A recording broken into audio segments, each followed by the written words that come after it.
Hello వాసుజల గారు. Hi అండి.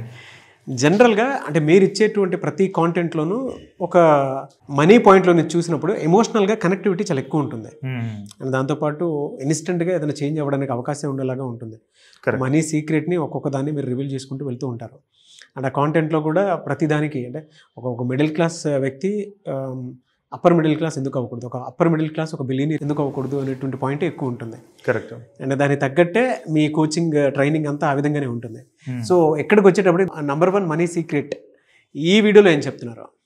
యాక్చువల్గా రిచ్ పీపుల్ దగ్గర కొన్ని సీక్రెట్స్ ఉంటాయి. అది జనరల్గా మిడిల్ క్లాస్ పీపుల్కి చెప్పరు, తెలియదు కూడా. ఈవెన్ తెలిసినా కానీ ఇంప్లిమెంటేషన్ చేయలేరు. సో ఈ సీక్రెట్లో మేము చెప్పేది ఏంటంటే, రిచ్ పీపుల్ దగ్గర ఉన్న ఒక సీక్రెట్ ఏంటంటే, managing money is more important than earning more money. ఆ సీక్రెట్ చాలామంది సీక్రెట్ కాదని అనుకుంటారు అండ్ నార్మల్గా మేనేజ్ చేసుకుంటూ మనీని వెళ్తూ ఉంటారు. సో అందుకని వీళ్ళు వెల్త్ అనేది క్రియేట్ చేయలేరు. జనరల్గా వెల్త్ క్రియేషన్ చేయాలంటే ఎవరైనా కానీ టైం అనేది మనం డికేట్స్లో క్యాలిక్యులేట్ చేయాలి. బట్ మనం ఎలా క్యాలిక్యులేట్ చేస్తున్నాం, నెక్స్ట్ ఇయర్కి ఎంత రిటర్న్ వస్తుంది, ఆ నెక్స్ట్ ఇయర్కి ఎంత రిటర్న్ వస్తుంది, సో ఇయర్స్లో క్యాలిక్యులేట్ చేస్తూ వెళ్తూ ఉంటారు.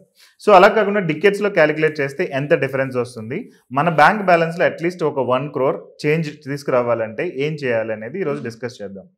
సో యాక్చువల్గా ఈ మేనేజింగ్ మనీ అంటే ఏంటి అనేది మనం చూద్దాం.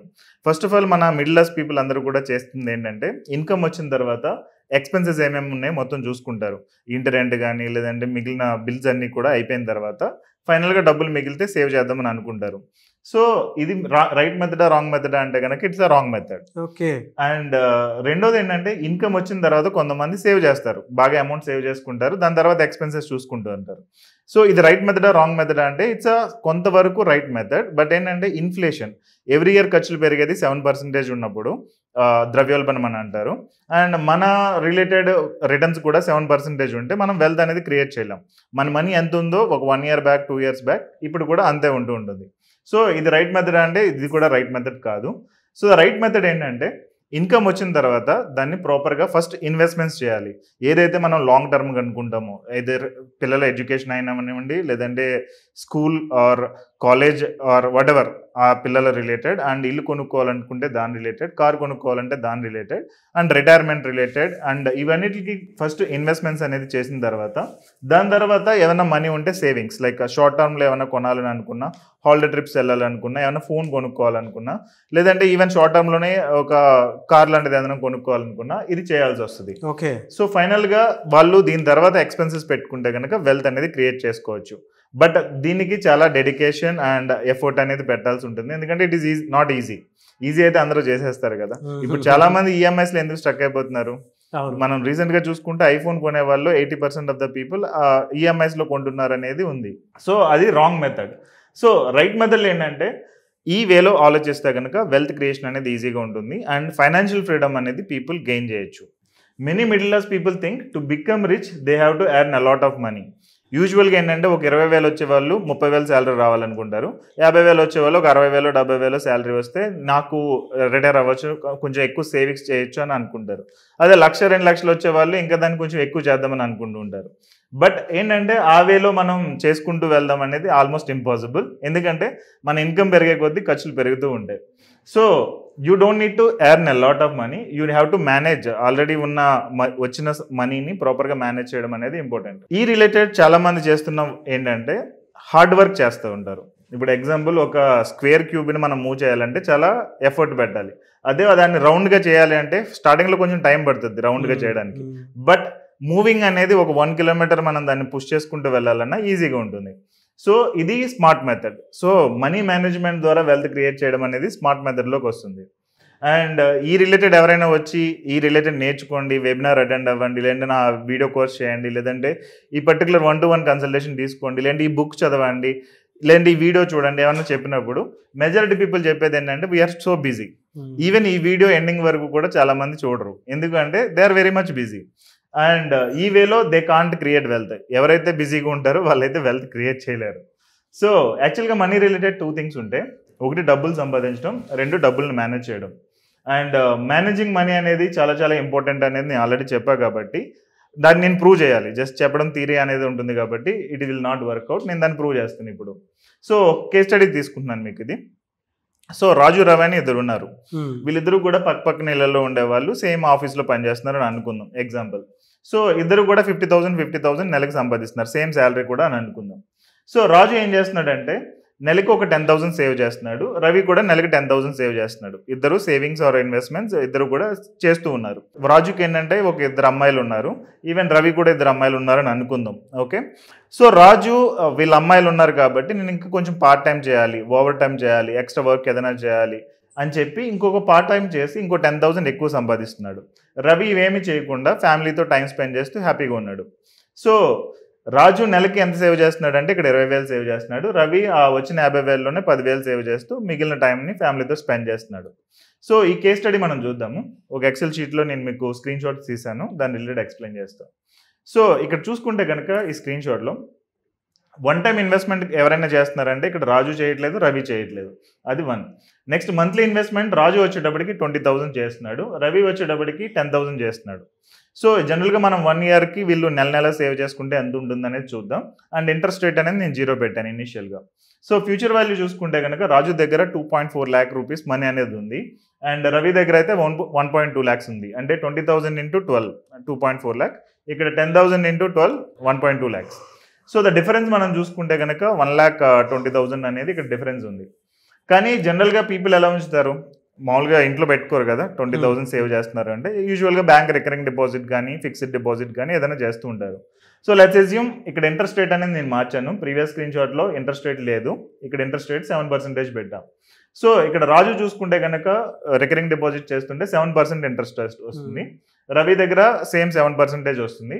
సో ఇక్కడ 2.47 lakhs రాజు దగ్గర ఉంటే 1 year అయిన తర్వాత రవి దగ్గర 1.23 lakhs ఉన్నాయి.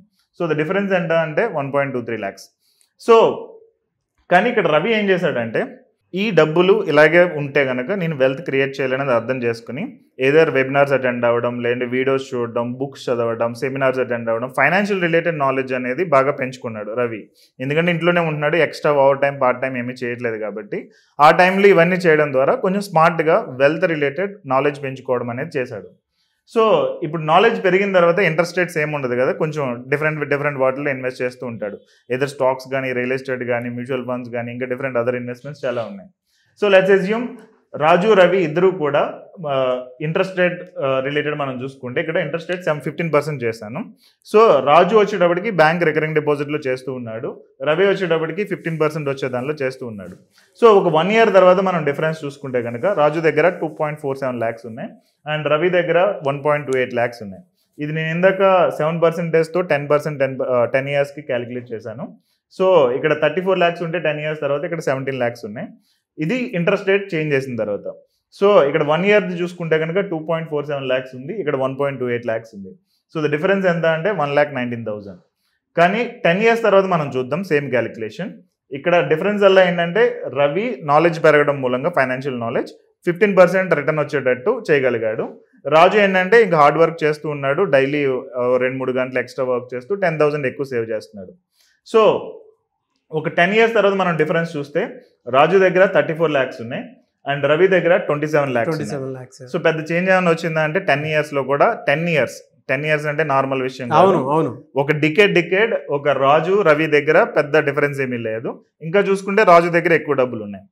కానీ 15 yearsకి వెళ్ళేటప్పటికి ఒక 5 years పెరిగింది. ఇక్కడ రాజు దగ్గర 63 lakhs ఉంటే రవి దగ్గర 66 lakhs ఉన్నాయి. సో 3,45,000 అనేది రవి దగ్గర డిఫరెన్స్ వచ్చింది. అండ్ ఇక్కడ చూస్తే కనుక రాజు 20,000 సేవ్ చేస్తున్నాడు, ఇక్కడ ఓన్లీ 10,000 సేవ్ చేస్తున్నాడు, ఎక్కువ ఏమి సేవ్ చేయట్లేదు. సో అదే 20 years డిఫరెన్స్. సో 15 years అంటే పిల్లల గ్రాడ్యుయేషన్ అని అనుకోండి, 20 years అంటే పిల్లల మ్యారేజ్ కానీ ఆ టైప్లో అనుకుందాం, లేదంటే పోస్ట్ గ్రాడ్యుయేషన్. సో ఇక్కడ చూసుకుంటే రాజు దగ్గర 1 కోటి రూపాయలు 4 లక్షల రూపాయలు ఉన్నాయి అండ్ రవి దగ్గర 1.5 crore అనేది ఉంది. సో అప్రాక్సిమేట్ చూసుకుంటే 45 లక్షల రూపాయల డిఫరెన్స్ అనేది ఇక్కడ ఉంది. సో జస్ట్ మీరు చెప్పండి, 45 లక్షలు సంపాదించడం అనేది ఈజీనా? అసలు 45 లక్షలు సంపాదించాలంటే ఎన్ని రోజులు ఆఫీస్కి వెళ్ళాలి, ఎన్ని ఎక్స్ట్రా వర్క్స్ చేయాలి, ఎక్స్ట్రా అవర్స్ పెట్టాలి, ఎంత పార్ట్ టైం జాబ్స్ కానీ వేరే ఏమైనా చేస్తే 45 లక్షలు సంపాదించగలం. చాలా కంపారిజన్ క్యాలిక్యులేషన్ మాత్రం చాలా బాగుంది. వెల్కమ్ అండి. సో ఈ డిఫరెన్స్ అనేది 20 yearsకి. అదే మనం రిటైర్మెంట్కి చూసుకుంటే ఓ 25 yearsకి ఇక్కడ 1.62 crore ఉంది, ఇక్కడ 3.24 crore ఉంది. సో 1,62 lakhs అనేది డిఫరెన్స్ వచ్చింది. ఏది సేమ్ అమౌంట్ 20,000, ఇక్కడ 10,000. కానీ ఇక్కడ డిఫరెన్స్ అలా ఏంటంటే ఓన్లీ ఇంట్రెస్ట్ రేట్. అదే ఇంకా రిటైర్మెంట్ అయిపోయిన తర్వాత మనం చూసుకుంటే ఒక 30 years కంటే, ఎగ్జాంపుల్ మీ ఏజ్ 30 అని అనుకోండి, 60కి రిటైర్ అవుతారు. సో ఆ సినారియో మనం చూసుకుంటే కనుక డిఫరెన్స్ అనేది 4.48 crore అనేది ఉంది. సో 4 కోట్లు సంపాదించాలి మనం ఎఫర్ట్ పెట్టంటే కష్టం. బట్ మన డబ్బులు మన గురించి వర్క్ చేసినప్పుడు 4 కోట్లు కాదు, ఇంకా అంతకు మించి ఎక్కువే సంపాదించవచ్చు. సో దీని రిలేటెడ్ యాక్చువల్గా this is how rich become more rich and middle class people ఇంకా మిడిల్ క్లాస్లో ఉండిపోతారు. ఎందుకంటే మిడిల్ క్లాస్ పీపుల్ నెక్స్ట్ ఇయర్కి లేదంటే 2 ఏళ్ళకి 3 ఏళ్ళకి టైం అనేది క్యాలిక్యులేట్ చేస్తూ ఉంటారు, కానీ they don't calculate time for decades. So ఇక్కడ మనం 3 decades క్యాలిక్యులేషన్ చూసాం 30 years అంటే. So if you want to become crorepati, don't appear like a crorepati for first 15 to 20 years. ఎవరైనా ఫస్ట్ 1 crore బిల్ చేయడానికి మినిమం 10 years టైం పడుతుంది, అంటే నార్మల్ శాలరీ నార్మల్ ఇన్కమ్ ఉండేవాళ్ళు. And ఆ 10 yearsలోనే ఆర్ 15 yearsలో మనం ఐఫోన్లు కొని, కార్లు కొని, లోన్స్ మీద ఇల్లు కొనేస్తే మనం కరోడ్పతి అనేది అవ్వలేం. సో ఆ related we have to be very careful. So to introduce myself, my name is Vasu Challa, I'm a financial consultant. And అసలు financial consultant or financial planners ఎవరు అంటే డిఫరెన్స్ నేను ఎక్స్ప్లెయిన్ చేద్దాం అనుకున్నా. మనకి జనరల్గా ఇన్సూరెన్స్ ఏజెంట్స్ ఉంటారు, బ్రోకర్స్ ఉంటారు, రియల్ ఎస్టేట్ ఏజెంట్స్ ఉంటారు, ఆన్లైన్ ఆఫ్లైన్ ఛానల్స్ ఉంటాయి. సో మనకు జనరల్గా ఫైనాన్షియల్ అడ్వైస్ కావాలంటే వీళ్ళని అప్రోచ్ అవుతాం. వీళ్ళని అప్రోచ్ అయితే ఏమని చెప్తారు? ఇన్సూరెన్స్ ఏజెంట్ని అప్రోచ్ అయితే ఏమని చెప్తారు? ఇన్సూరెన్స్ తీసుకోమని చెప్తారు, టర్మ్ పాలసీ గురించి ఎక్స్ప్లెయిన్ చేస్తారు, సమ్ కైండ్ ఆఫ్ పాలసీస్. అదే రియల్ ఎస్టేట్ ఏజెంట్ని డబ్బులు ఉన్నాయి చెప్పంటే రియల్ ఎస్టేట్ అమ్ముతారు. అదే మనం మ్యూచువల్ ఫండ్ డిస్ట్రిబ్యూటర్ని అడిగితే మ్యూచువల్ ఫండ్స్ చెప్తాడు. అదే స్టాక్ బ్రోకర్ని అడిగితే స్టాక్స్లో ఇన్వెస్ట్ చేయమని చెప్తాడు. But financial planners or financial consultants వచ్చేటప్పటికి ఇవన్నీ అనలైజ్ చేసి what is best for you అనేది చెప్తూ ఉంటారు. బట్ జనరల్గా ఫైనాన్షియల్ కన్సల్టెంట్ ఫ్రీగా వర్క్ చేయరు, they charge money and guide. కానీ మీకు ఏది బెస్ట్ అనేది మీ గురించి వర్క్ చేసేది యూజువల్గా financial planners or financial consultants ఉంటారు. సో యాక్చువల్గా మహేష్ అండ్ దీప్తి ఒక కేస్ స్టడీ మీకు చూపిస్తాను. వీళ్ళిద్దరూ మన దగ్గరకు వచ్చినప్పుడు ఇద్దరు కలిపి 2 lakh per month ఎర్న్ చేస్తున్నారు, Mahesh and wife and husband. So వాళ్ళు ఏంటంటే problem loans, car EMI and 0 savings. Even 2 lakhs నెలకు వస్తున్నా కానీ పిల్లల ఎడ్యుకేషన్కి అయిపోతుంది అండ్ అసలు నాకు ఏం మిగలట్లేదు అని చెప్పి మన దగ్గరకు వచ్చారు. సో వీళ్ళకి వచ్చిన తర్వాత ప్రాపర్గా వాళ్ళ data, income, expenses, loans data మొత్తం తీసుకుని ప్రాపర్ స్ట్రాటజీ అనేది ఇవ్వడం జరిగింది. సో ఒక స్మార్ట్ ఫైనాన్షియల్ బ్లూ ప్రింట్ అనేది ఇవ్వడం జరిగింది. సో ఫైనల్గా ఒక 18 months గడిచిన తర్వాత చూస్తే కనుక ఆల్ ఈఎంఐస్, ఒక కార్ ఈఎంఐ ఒకటి ఇంకొక 1 year ఉంది, రిమైనింగ్ అన్నీ కూడా క్లియర్ అయిపోయినాయి. అండ్ చిల్డ్రన్ ఎడ్యుకేషన్ ఫండ్ అనేది ఆల్రెడీ అయ్యింది. ఒక 10 lakhs rupees అప్రాక్సిమేట్గా కార్పస్ అనేది బిల్ చేయడం జరిగింది. ఫైనల్గా ఇప్పుడు ఆయన చెప్తుంది ఏంటంటే వీ వర్కింగ్ లైక్ ప్రీవియస్గా మేము మనీ గురించి పనిచేయాల్సి వచ్చింది, బట్ ఇప్పుడు మనీ మా గురించి పనిచేస్తుందని ఆయన ఇప్పుడు ఇచ్చిన స్టేట్మెంట్. ఈవెన్ సురేష్ అని ఈయన క్లాత్ బిజినెస్ చేస్తూ ఉంటారు. సో ఈయన ఏంటంటే annual turn over approximate 3 crore rupees ఉంది, బట్ ఆయనకి మనీ ఏమి ఉండట్లేదు. ఎందుకంటే ఆయన బిజినెస్ ఇన్కమ్ని ఆయన పర్సనల్ ఇన్కమ్ని మిక్స్ చేస్తూ ఒక్కొక్క మంత్ ప్రాఫిట్ వచ్చినప్పుడు ప్రాఫిట్ అండ్ లాస్ వచ్చినప్పుడు మళ్ళీ దాన్ని తేవడం ఈ టైప్లో ఉందన్నమాట. సో పర్సనల్గా ఏ అసెట్స్ కానీ వెల్త్ కానీ బిల్డ్ చేయడం అసలు లేదన్నమాట.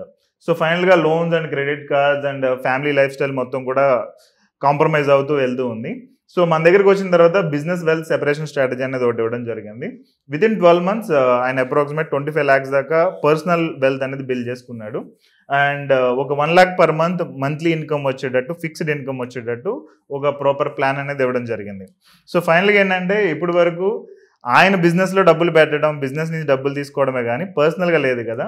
ఫైనల్గా ఆయన చెప్పేది ఏంటంటే I'm feeling very much happy అనేది ఆయన అంటున్నారు మరి. సో దీని రిలేటెడ్ ఇన్ డీటెయిల్ ఎక్స్ప్లెయిన్ చేయడానికి నేను ఒక పెయిడ్ వెబినార్ చేస్తున్నాను. అదేంటంటే ఎప్పుడు ఉండే అవకాశం ఉంటుంది సార్? అది ఇది ఉంటుందండి, నెక్స్ట్ వీక్ ఉంది ఇది. So how to have 3 crore to 10 crore in bank account by simply managing money.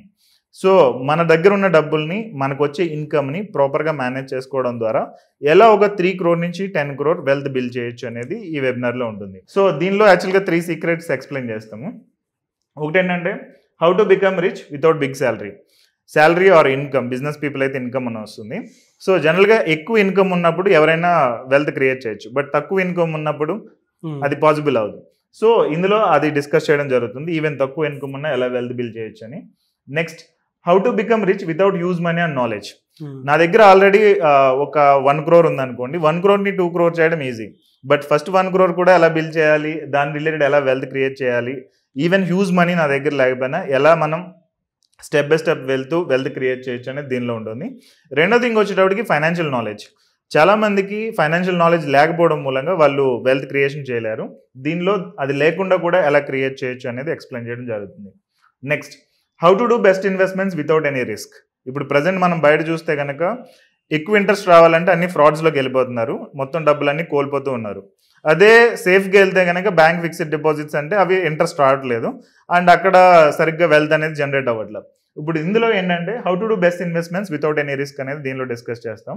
So ఈ మూడిట్ల గురించి ఈ వెబినార్ అనేది ఉంటుంది. అప్రాక్సిమేట్ 90 minutes to 2 hours ఉంటుంది. So whoever can join, they can join, but it's a paid webinar. It's 2000 rupees అనేది actual paid, but for Suman TV people we are giving it for 99 rupees for limited time. So కొన్ని seats మాత్రం 99 వరకు ఇద్దాం అనేది అనుకుంటున్నాం. So direct if someone is coming it's 2000 rupees. Definitely అండి. So no theories, ఇందులో అన్ని రియల్ టైమ్ కేస్ స్టడీస్ ఉంటాయి. ఎందుకంటే నేను ఆల్రెడీ లాస్ట్ 8 years నుంచి we built lot many clients. So వీళ్ళందరూ కేస్ స్టడీస్ అన్ని చాలా ఉన్నాయి ఇందులో. సో థియరీస్ ఏమి లేవు. And even there are bonuses also, limited time. ఒకటి ఫ్రీ ఫైనాన్షియల్ హెల్త్ చెకప్. జనరల్గా మనం హెల్త్ బాగుందా లేదా తెలుసుకోవాలని అంటే హెల్త్ చెకప్ ఉంటుంది, కానీ మన వెల్త్ బాగుందా లేదా తెలుసుకోవాలంటే దానికి ఒక ప్రాపర్ చెకప్ అంటే ఏమీ లేదు. సో ఈ ఫైనాన్షియల్ హెల్త్ చెకప్లో మనం చెక్ చేస్తాం అన్నమాట. రెండోది ఏంటంటే ఒక ప్రైవేట్ వాట్సాప్ గ్రూప్ ఒకటి ఉంది, ఫేస్బుక్ గ్రూప్ కూడా, మిడ్ టు రిచ్ గ్రూప్ అని. దానిలోకి ఫ్రీ ఇన్విటేషన్ అనేది ఇవ్వడం జరుగుతుంది. ఎందుకంటే చాలామంది ప్రాపర్ గైడెన్స్ లేకపోవడం మూలంగా రాంగ్ ఫైనాన్షియల్ డిసిషన్స్ తీసుకుని డబ్బులు లూజ్ అవుతూ ఉన్నారు. ఈ గ్రూప్లో వాళ్ళు పోస్ట్ చేస్తే కనుక దాని నుంచి ప్రొటెక్ట్ చేయడం అనేది జరుగుతుంది. సో ఇది ఆల్రెడీ చెప్పా కదా, 20,000 పైగా పీపుల్ ఆల్రెడీ సబ్స్క్రైబర్స్ ఉన్నారని చెప్పి, and lot many positive reviews. So just do Google Vasu Challa happy coin అని కానీ వాసు చల్లా హైదరాబాద్ అని కానీ ఈ టైప్లో టైప్ చేస్తే లాట్ మెనీ వస్తాయి, ఒకసారి చెక్ చేయండి. And whoever is attending the program, if they feel the webinar is not good or not satisfied అంటే కనుక 100% రీఫండ్ అనేది ఉంది. లేదంటే నేను చెప్పా కదా స్టార్టింగ్ లో, ఒక 1 crore బెనిఫిట్ వస్తుంది ఈ వెబినార్ అటెండ్ అవడం మూలంగా. ఆ 1 crore బెనిఫిట్ రాదని అనుకున్నా కానీ they can ask for the refund. Really fantastic అండి. Thank you. Great. So at the end of the webinar పీపుల్కి అయితే ఒక చాయిస్ ఉంది, మమ్మల్ని కోచ్ కింద ఆర్ కన్సల్టెంట్ కింద హైర్ చేసుకునే option. If they are interested they can subscribe for it. Already మన దానిలో 6,600 పీపుల్ సబ్స్క్రైబర్స్ ఉన్నారు దీనిలో, అంటే 1-to-1 కన్సల్టేషన్ బేసిస్ మీద. సో ఆ కంపెనీ మిషన్ ఏంటంటే 1,00,000 మంది మిడిల్ క్లాస్ ఫ్యామిలీస్ని రిచ్గా మూవ్ చేద్దాం అనేది. సో ఆల్రెడీ 6,600 పీపుల్ అయ్యారు అండ్ ఇప్పుడు సుమన్ టీవీ ద్వారా ఎక్కువ మందికి రీచ్ అవుదాం అనేది ప్లాన్ అన్నమాట. So if you're interested related link అనేది కింద కానీ పైన కానీ ఉంటుంది. ఎప్పుడు అవకాశం ఉంటుంది సార్ వెబినార్ ఫ్రీక్వెంట్గా జరుగుతూనే ఉంటాయి, ఎవ్రీ మంత్ జరుగుతూనే ఉంటుంది. So any time they can subscribe. ఎలా మిమ్మల్ని అప్రోచ్ అవ్వాలంటే ఈ రిలేటెడ్ లింక్ డిస్క్రిప్షన్లో ఉంటుంది, లేదంటే మనకి 9160425262 అని ఒక నెంబర్ ఉంది, ఆ నెంబర్కి కూడా వాట్సాప్ చేయొచ్చు. Anyway sir, thank you so much Vasu Challa garu. Great information. నిజంగానే మీరు ఇందాక చెప్పినట్లు ఎవరైనా సరే ఆ ₹1,00,000 అచీవ్ చేయాలి అని అంటే 99 పెద్ద విషయం కూడా కాదు. దాన్ని ఎవరైనా ఎన్రోల్ చేసుకోవాలి అనుకునేటువంటి వాళ్ళకి, అండ్ మళ్ళీ దాన్ని రీఫండ్ కూడా ఇస్తానంటున్నారు చూసారా. Great thing. Wish you all the best sir. Thank you so much అండి. వెల్కమ్ అండి.